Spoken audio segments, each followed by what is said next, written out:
মনে রেখো একটা কথা, যেদিন তোমার বিবাহ হবে সেদিন থেকে তুমি তোমার মাকে আর ভালোবাসতে পারবে না। যেদিন বউ বাড়িতে আসবে সেদিনই তোমার মাকে আর তুমি ভালোবাসতে পারবে না। পরিস্থিতি তোমার উল্টে যাবে।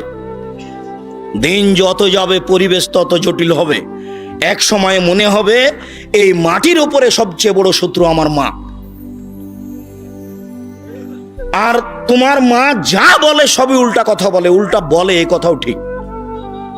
আরে টাকা দিয়েছো তুমি ফল খেতে, টাকাটি তোমার মা তোমার বড় বোনকে দিয়ে পাঠিয়ে দিয়েছে। মা সেদিন যে টাকা দিলাম, ও টাকা খরচ হয়ে গেছে, কি করলেন?